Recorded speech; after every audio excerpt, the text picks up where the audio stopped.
9ஆம் அதிகாரம் 8ஆம் வாக்கியம் தொடங்கி 10ஆம் வாக்கியம் மட்டிலே ஏசிய வழியாக தேவன் தம் ஜனத்துக்கு சொன்ன வார்த்தையை நாம் பார்க்கிறோம்.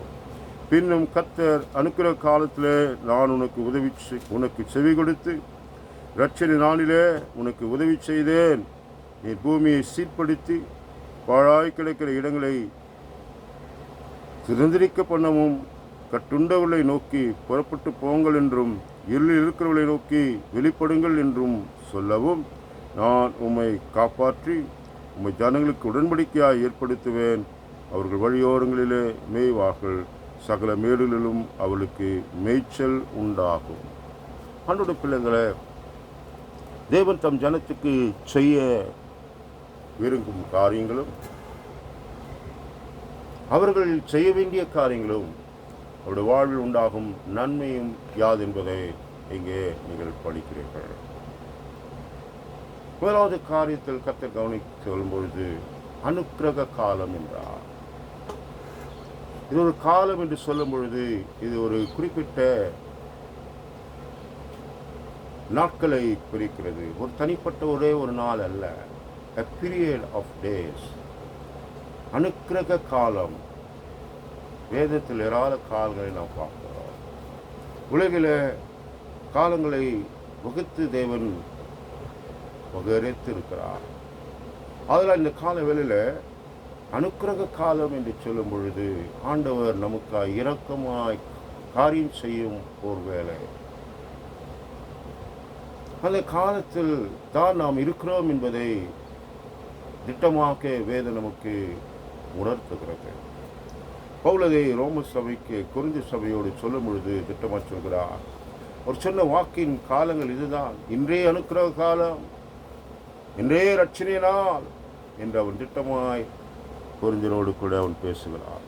2 கொரிந்தியர் 6ஆம் அதிகாரத்தின் 2ஆம் வாக்கியத்தில் நீங்கள் அப்படியே படிக்கிறீர்கள். Today is that day what God has promised. என்றோ ஆண்டவர் சொன்னார், யாருக்கோ சொன்னார், எதற்காய் சொன்னார் என்றும் புரியவில்லை என்ற அர்த்தமல்லாத ஓர் எண்ணம் கொண்டவளாக அல்ல, அனுக்கிற காலத்தில் தான் நாம் இருக்கிறோம் என்பதை நினைவுபடுத்துகிறேன். ஆண்டவர் இறங்குவார்.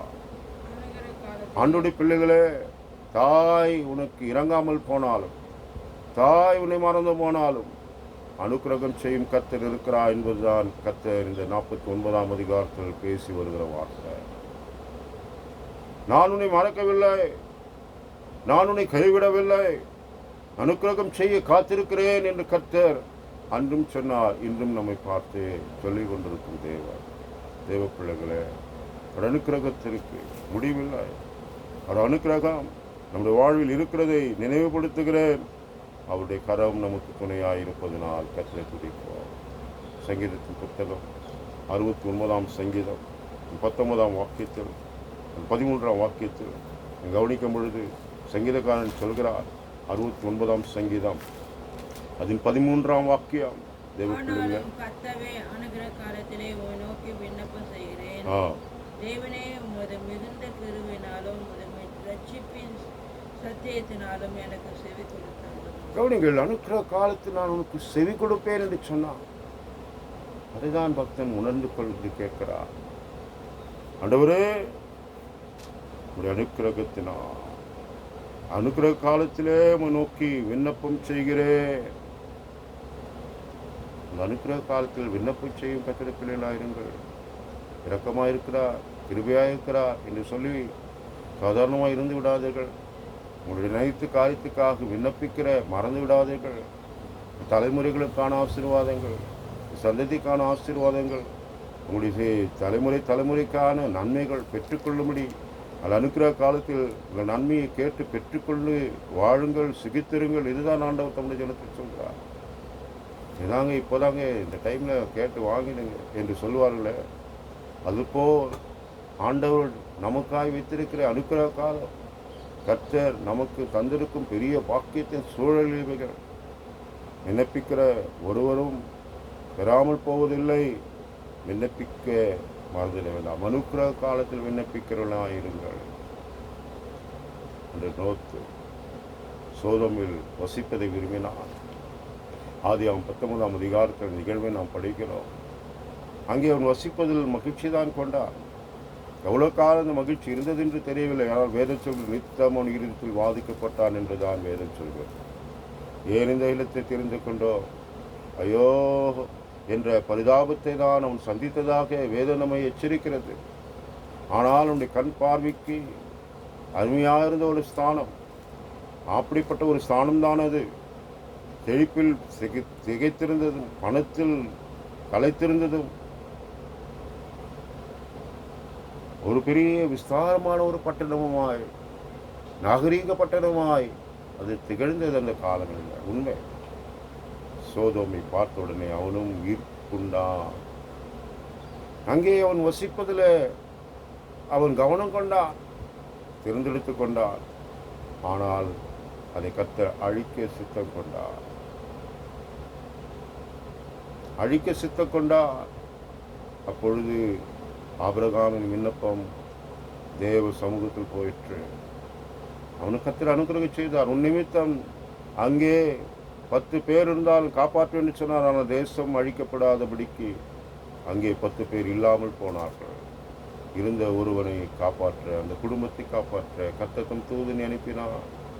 ஆதியாகமம் 19ஆம் அதிகாரம் 21ஆம் வாக்கியத்தில் அந்த தூதர்கள் சொன்ன வார்த்தையை கேட்டு அவன் கேட்கிறார், கேட்டுக்கொண்ட ஊரை உனக்கு நான் கவிழ்த்து போடாத படிக்கு இந்த விஷயத்திலும் உனக்கு அனுக்கிரகம் பண்ணினேன். இந்த விஷயத்தில் நான் உனக்கு அனுக்கிரகம் பண்ணினேன்.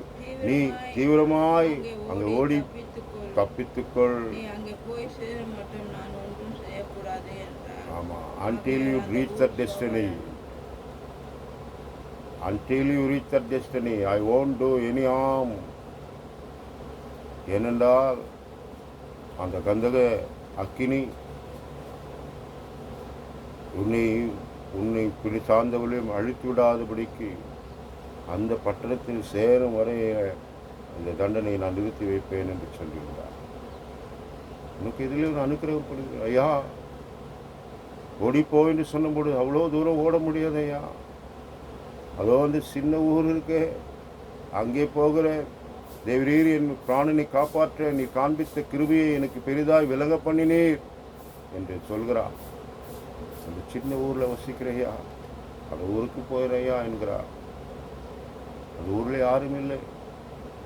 ஆனால் அந்த ஊரை தெரிந்து கொண்டதின் காரணம் இவன் ஓட முடியவில்லை என்றதன் அர்த்தம்தான். பின்னிட்டு பாராதே ஓடிப்போ என்று சொன்னபோது ரொம்ப தூரம் ஓட முடியாதையா என்று கேட்டார். இதிலும் நான் உனக்கு அனுகிரகம் செய்கிறேன். பிள்ளைகளே, இந்த கோரிக்கைகளை தள்ளாத ஒரு தேவன், இயலாமைகளை வருத்தமாய் காணப்படுகிறவர் அல்ல. இயலாமையை சொல்லும் பொழுது ஏற்றுக்கொள்கிற கர்த்தர். அப்படிப்பட்ட அனுக்கிரக தேவன் நம்ம தேவனாய் இருப்பதனால தைரியமாய் திடனாய் அவரை பற்றி கொள்வர்களாய் இருங்கள். உங்கள் கோரிக்கைகள் தள்ளுகிறவர் அல்ல, வாஞ்சிகளை அவர் அலட்சியப்படுத்துகிறவர் அல்ல. உங்களுடைய எதிர்பார்வைகளை நிறைவேற்ற காத்திருக்கிற கர்த்தர் உங்களுக்காக இருக்கிறார். இந்த காலவேளையில் அந்த சின்ன ஊர் இவனுக்காக காப்பாற்றப்பட்டது என்பதை நாம் மறந்துட வேண்டாம். சோதமை சுற்றியுள்ள ஜனங்கள் அழிந்து போனாலும் சோவார் ஊர் அழிக்கப்படாமல் காப்பாற்றப்பட்டது. இந்த காலவேளையில் அனுக்கிரகத்தின் தேவன் உங்கள் விண்ணப்பத்திற்கு பதிலளிப்பார். உங்கள் நியாயமான கோரிக்கைகளை அவர் ஒரு நாளும் புறம் தள்ள மாட்டார். உங்கள் நியாயமான வேண்டுதலுக்கு தேவன் பதிலளிப்பார். நம்புங்கள். இந்த கால வேளையில் அனுக்கிரகம் செய்ய கர்த்தர் காத்திருக்கிறார் என்பதை தைரியத்தை உங்கள் நம்பிக்கையில் கொள்ளுங்கள் என்கிறார். ஆபிரகாம் தன் வேலைக்காரனுக்கு ஒரு பொறுப்பை கொடுக்கிறார். என் மகனுக்கென்று ஒரு மனவாட்டியை நீ கொண்டு வந்து என் மகனுக்கு திருமணம் செய்துவே என்கிறார்.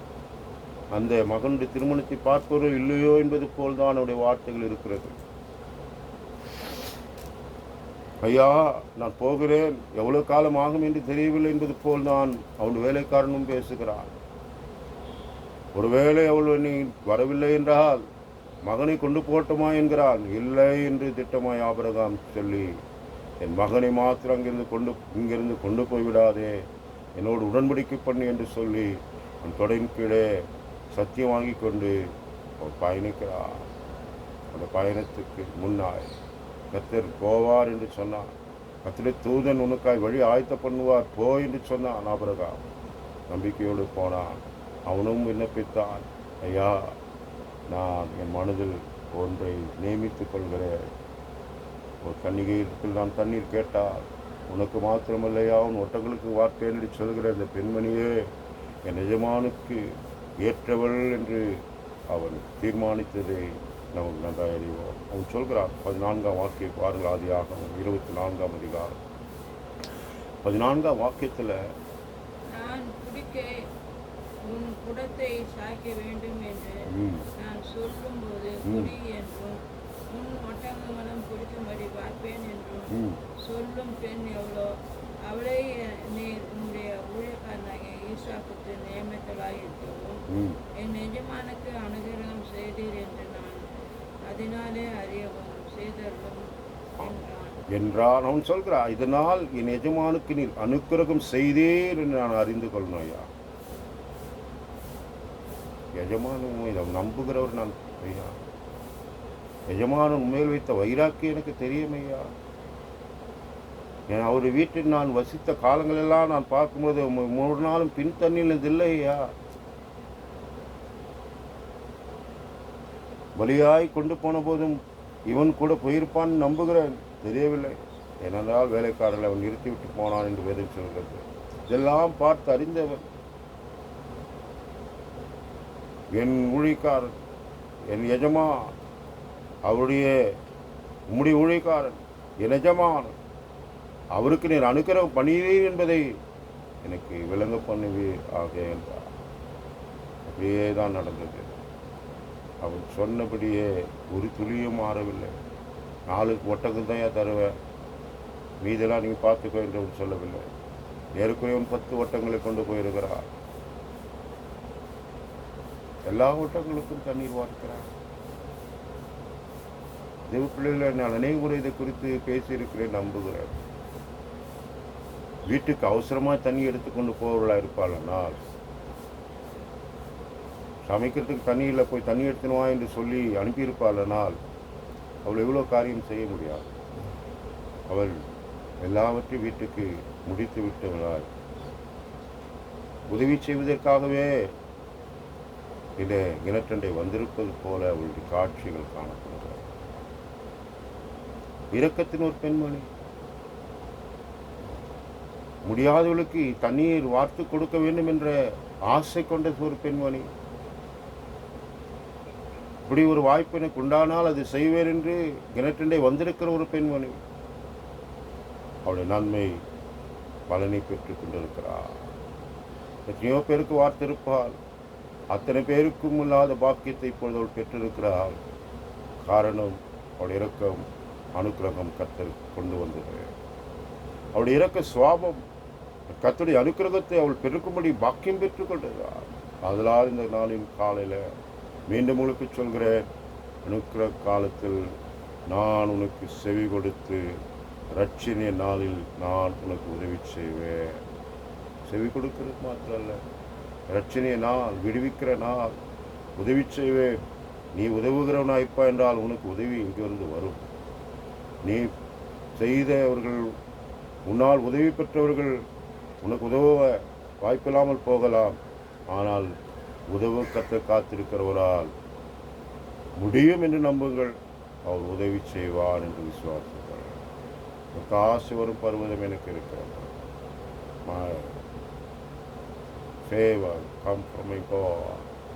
எனக்கு உதவி என் கத்திரத்திலிருந்து வரும் என்ற நம்பிக்கை நமக்கு இருக்கட்டும்.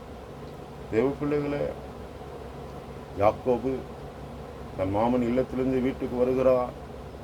தன் சகோதரருக்கு செய்தி அனுப்புகிறார், தம்பி வருகிறேன் என்று போய் சொல்லுங்கப்பா என்றார். அவர்களோ செய்தி திரும்பி கொண்டு வருகிறார்கள். ஏசாவை எதிர்கொண்டு வருகிறார், 400 பேரோடு வருகிறார் என்ற போது பயந்து விட்டார். ரொம்பவும் பயந்து விட்டான் யாக்கோபு. என்னை சந்திக்க 400 பேரோடு வருகிறாண்டால் ஒரு யுத்தத்தின் தாற்பயம் தான் ஐயா. 318 பேரை கொண்டு 5 ராஜாக்களை முறியடித்த சந்ததியில் வந்தவர்கள் இவர்கள். 400 பேர் என்று சொல்லும் பொழுது அது ஒரு யுத்தத்துக்கு அடையாளமான ஒரு இலக்கம். அதனால்தான் இவன் பயப்படுகிறான். பயந்து கொண்டு யாப்போ ஆற்றண்டையில் இரவெல்லாம் போராடி ஜெபித்து கொண்டிருக்கிறார். ஆண்டவரே, கோலும் தடியுமாய் தானையா இந்த ஆற்றை கடந்தேன். இப்பொழுது 2 பரிவாரத்தின் கூட்டமாய் என் கூட்டம் இருக்கிறது. நீர் என்னை ஆசீர்வதியும் என்று மன்றாடி நிற்கிறார்.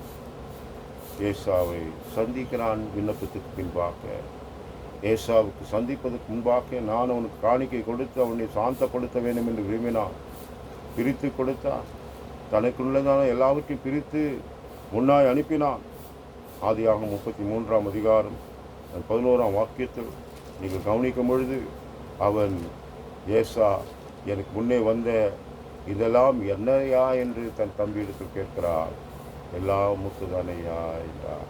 வேண்டாமப்பா, எனக்கு வேண்டியதெல்லாம் இருக்கிறது என்று அவர் சொன்னபோது யாக்கோபின் பதில் இது. வாசிங்கள். ஆதியாகமம் 33ஆம் அதிகாரம் 11ஆம் வசனம். தேவன் எனக்கு அனுகிரகம் செய்திருக்கிறார்.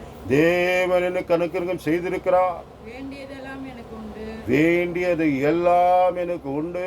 ஆகையால் உமக்கு கொண்டு வரப்பட்ட என் காணிக்கையை ஏற்றுக்கொள்ளுமா என்று சொல்லி அவனை வருந்தி கேட்டுக்கொண்டான். வருந்தி கேட்டுக்கொண்டான். ஐயா, உமக்கு நான் பிரிச்சுட்டேன். இது உமக்கு நான் பிரித்து விட்டது தான். இதுலேருந்து எனக்கு வென்று வேண்டாம். இல்லை, ஒரு 2 ஆடை திருப்பி கொடுத்துருப்பான், 4 ஒட்டகத்தை திருப்பி கொடுத்துரு, அப்புறம் 4 கழுதி திருப்பி கொடுத்துரு எல்லாம் கேட்கல. அவன் உமக்குன்னு பிரிச்சுட்டு, எனக்கு வேண்டியது இருக்கு, மீதமுள்ளது போல தான் எனக்கு இருக்கு, எடுத்துக்கொள்ளும், உமக்காய் கொடுத்தது இது, தட்டி தழிக்காதீர்கள். உம்மை பார்த்தது தேவதூதன் முகத்தை பார்த்தது போல் இருக்கிறது இதெல்லாம் யாக்கோபு சொல்வதை நாம் பார்க்கிறோம். எனக்கு வேண்டியதெல்லாம் தேவன் அனுக்கிரகம் செய்திருக்கிறார். எதெல்லாம் ஆசைப்பட்டனோ ஐயா, எதெல்லாம் விரும்பினோ அதெல்லாம் எனக்கு கர்த்தர் அனுக்கிரகமாய் தந்திருக்கிறார். My God has delivered, not only delivered me, he has supplied everything what I need. என் தேவன் அந்த மகிமையின் ஐஸ்வர்யத்தின்படியே உங்கள் குறைகளெல்லாம் கிறிஸ்து இயேசுக்குள் மகிமையை நிறைவாக்குவார் என்று சொன்னது கதையல்ல, நிறைவு வைக்கிறாயா. எனக்கு வேண்டியது ஆசைப்பட்டேன். இவ்வளோ ஒட்டகம், இவ்வளோ கழுது, இவ்வளோ வேலைக்காரிகளாக சம்பாதிக்கணும்னு ஆசைப்பட்டேன். அப்படி சம்பாதிக்கணும்னு விரும்பின போது என் தேவன் அதெல்லாம் எனக்கு தந்தார். 6 ஆண்டுகளில் தந்தார். அதை நினைத்து பார்க்கிறார். 14 ஆண்டுகள் அவனுடைய உழைப்பெல்லாம் வெறும் பெண்மணிக்காக தான் இருந்தது. 6 ஆண்டுகள் லாபானிலும் பெரிய பணக்காரனாய் மாறிவிட்டார். அவருடைய பிள்ளைகளும் கூட எரிச்சல் கொள்ளும் அளவில் அவருடைய ஆஸ்தியின் பெருக்கம் இருந்தது. அதை காத்த பொழுது அவர்களும் எரிச்சல் கொண்டவர்களாய் செயல்பட விரும்பின போது அவர் எரிச்சலுக்கு பங்காளிகள் ஆகக்கூடாது என்பதற்காகவே உடனே சொல்லாமல் பயணப்பட்டான். பிள்ளைகளே, மக்கள் எரிச்சல் கொள்ளும் அளவில் உங்களுக்கான நன்மையை தருவார். நம்புங்க. அப்படின்னா அவளை கோபம் விட்டதுக்கல்ல, உங்களுக்கு வேண்டியதை கத்த தருவார். நம்புங்க. வேண்டியதை தருவார். அதை பார்க்கும்போது அநேகருக்கு எரிச்சலாக இருக்குது. அந்த கட்டடம் நேர்த்தியாக இருக்குது, எங்கள் கட்டடம் என்னவோ டிசைனே நல்லா இல்லை என்று சொல்கிறதாக அந்த இன்ஜினியர்கிட்ட வந்து சொன்னார். நாயா, நாம் வெளில பெயினாக கட்டி வச்சுக்கிறோம், இதுனே எனக்கு இல்லை. அவர் அப்படி தான் சொன்னார். அவருக்கு கரெக்டாக வந்துச்சு. என்னையா கரெக்டாக வரும்?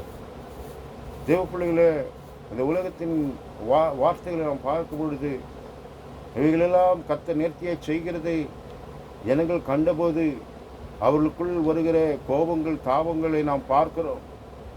தேவ பிள்ளைகளாகி நாம் நம்முடைய ஜீவியத்தில் நம்முடைய பிரயாசங்களில் நம்முடைய செயல்பாடுகளில் ஒவ்வொன்று அடிகளையும் உறுதிப்படுத்திக் கொள்வோம். தேவ பிள்ளைகளை இந்த காலவெளியில் மீண்டும் உங்களுக்கு சொல்கிறேன், கர்த்தர் வேண்டியதை தருவார். உங்களுக்கு வேண்டியதை தருவார். வேண்டிக் கொள்வதல்ல, வேண்டியது யாதென்று அவருக்கு தெரியும். நீங்கள் வேண்டுவது வேறாக இருக்கலாம், ஆனால் உங்களுக்கு வேண்டியது எது ஒன்று அவருக்கு தெரியும். உங்கள் வேண்டுதல்கள் அங்கீகரிக்கப்படாததனால் கவலைப்படாதீர்கள். ஆனால் வேண்டியதை தராமல் போக மாட்டார். நம்ம இந்த கால வேளையில் அநேகங்களை சொல்ல நான் சமயம் எடுக்க விரும்பவில்லை. தேவ பிள்ளைகளாக நாம் நமது வாழ்வில் அன்று என்றவர் ஏசிய வழியாக சொன்ன அந்த வார்த்தை, அனுக்கிரக காலத்தில் நான் உனக்கு செவி கொடுத்து ரட்சணை நாளில் நான் உனக்கு உதவி செய்வேன். ஆண்டுடைய பிள்ளைகளே, ஆண்டுடைய ஜனமே, மறந்துவிடாதீர்கள், அனுக்கிரக காலத்தில் நாம் இருக்கிறோம். நீங்கள் ஆராதிக்க உங்கள் தேசத்துக்கு போகும் பொழுது உங்கள் தேசத்துக்கு நான் அனுக்கிரகமாக இருப்பேன் என்று சொன்னது மாத்திரமல்ல, 7ஆம் ஆண்டில் ஓய்ந்திருக்க வேண்டுமே என்ற கவலை கொண்டு நீங்கள் மனஸ்தாபப்பட வேண்டியதில்லை. அந்த 6வது ஆண்டில் இரட்டத்தினையான பலனை தந்து உங்களுக்கு அனுகிரகம் பண்ணுவேன் என்று கர்த்தர் வாக்களித்தார்.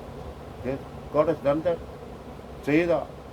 கர்த்தருடைய அனுக்கிரகத்தால் நாம் பிழைத்திருக்கிறோம், அனுபவிக்கிறோம், நன்மை பெற்றிருக்கிறோம். இதை நம்புங்கள். இதை நம்முடைய வாழ்வில் அவர் செய்திருக்கிறார், என்றும் செய்வார் என்று விசுவாசிக்கிறோம். கர்த்தருடைய பிள்ளைகளே, இந்த காலையில் நமக்கான அனுக்கிரகத்தை தேவன் நம்முடைய தேவனாக இருக்கிறார். நான் கர்த்தருடைய அனுக்கிரகம் பெற்று இந்த நாள் வரையில் அவருடைய சுவிசேஷத்தை அறிவித்துக் கொண்டிருக்கிறேன் என்றார். என்னை அழிக்க அநேக காரியங்கள் வந்தது. என்னை அழிக்க சத்ரு அநேக காரியங்களை கொண்டு வந்தான். ஆனாலும் ஆண்டவர் இரக்க பாராட்டி ஜீவன் கொடுத்து என் கர்த்தர் எனக்கானதை செய்து நிறைவேற்றி தந்தார். அதனால் ஆண்டுடைய ஜனமாகி நான் அது மறந்துவிட வேண்டாம். ஆண்டவர் எனக்கு அனுக்கிரகம் செய்வார் என்ற விசுவாசத்தின் குடும்பங்களாய் நில்லுங்கள். தேவ பிள்ளைகளாகி நாம் நம்முடைய வாழ்வில் நினைவுபடுத்துகிறேன். ஆண்டவர் இரக்கத்தின் தேவனாக இருக்கிறார். அப்போஸ்தலர் நடவடிக்கைகள் 11ஆம் அதிகாரம் 17ஆம் வாக்கியத்தில் இவ்விதமாய் படிக்கிறீர்கள். அப்போஸ்தலர் நடவடிக்கைகள் 11ஆம் அதிகாரம் 17ஆம் வாக்கியத்தில் தேவ ஜனமாகி நாம் நமது வாழ்வில் நினைவு கொள்ள விரும்புகிற தேவ பிள்ளைகளை ஆதலால் கர்த்தராகிய இயேசு கிறிஸ்துவை விசுவாசித்திருக்கிற நமக்கு தேவன் வரத்தை அனுகிரகம் பண்ணினது போல அவருக்கும் அந்த வரத்தையே அனுகிரகம் பண்ணியிருக்கும். அப்போ கவனிங்கள், தேவனை தடுக்கிறதுக்கு நாமே மாத்திரம் கர்த்தர் அனுகிரகம் பண்ணும்போது மனுஷன் எதையும் தடுக்க முடியாது. பேதுருவும் நீண்ட பிரசங்கம் பண்ணி கொண்டிருக்கிறார். இவர்களுக்கு ஞானஸ்தானம் கொடுக்கலாமா? யூதலாகி நமக்கு தானே தேவன், புரஜாதிகளுக்கு சத்தியம் சொல்லலாம், ஆனால் ஞானஸ்தானத்தை கொடுக்கலாமா என்று தயங்கி கொண்டிருக்கிறார். ஆண்டவரோ அவளை உறுதிப்படுத்தும் விதமாக பரிசுத்த ஆவி அவளுக்கு அனுகிரகம் பண்ணும்போது தண்ணீரை விளக்கலாமா என்று சொல்லி அவளுக்கு பொன்னியல் இல்லத்துக்கும் அவள் வீட்டாருக்கும் ஞானஸ்தானம் கொடுத்தார். அதுதான் இப்பொழுது சொல்கிறார், கர்த்தர் அனுகிரகம் பண்ணியிருக்காரையா, நம்ம யாரையா தடுக்கிறதுக்கு? அவளுக்கு கர்த்தர் கொடுத்திருக்கிறார். அதனால தான் சொல்கிற, கர்த்தர் கொடுக்க விரும்புகிறதை தடுக்க இந்த உலகில் ஒருவரும் இல்லை. ஆண்டுடைய பிள்ளைகளை மறந்து போக வேண்டாம். அதனால் இந்த காலையில் ஏதாவது சொல்ல நான் சமயம் எடுக்கவில்லை. ரட்சணிய நாள், அந்த ரட்சணிய சந்தோஷம், ரட்சிப்பின் தேவன் என்னோடு இருக்கிறார். அவருடைய அனுக்கிரகம் எனக்கு இருக்கிறது, என் குடும்பத்து மேல் இருக்கிறது. நீ உணர்கிறேன், புரிந்து கொண்டேன் என்று சொல்லும் கர்த்தருடைய பிள்ளைகளாக நில்லுங்கள். ஏதோ வாழ்கிறோம் என்று சொல்லி வாழாமல் ஆண்டுடைய அனுக்கிரகங்கள் பெற்ற குடும்பங்கள் என்பதை நினைவு குறித்து வாழுங்கள். எசேக்கியேலின் புத்தகம் 36ஆம் அதிகாரம் 37ஆம் வாக்கியத்தை வாசித்து நாம் முடிப்போம். Book of Ezekiel chapter 36 verses 37. தேவக்கரமே மறந்துட வேண்டாம். எசேக்கியேலின் தீர்க்கதரிசனம் 36ஆம் அதிகாரம் 37ஆம் வசனம்.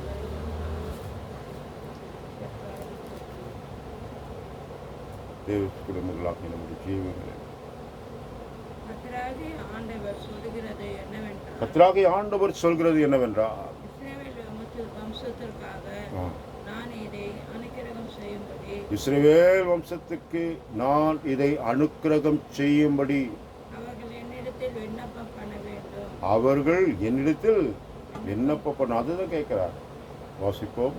அவர் மந்தை பெருகிறது போல் அவர்களின் மனிதரை பெருக பண்ணுவேன்.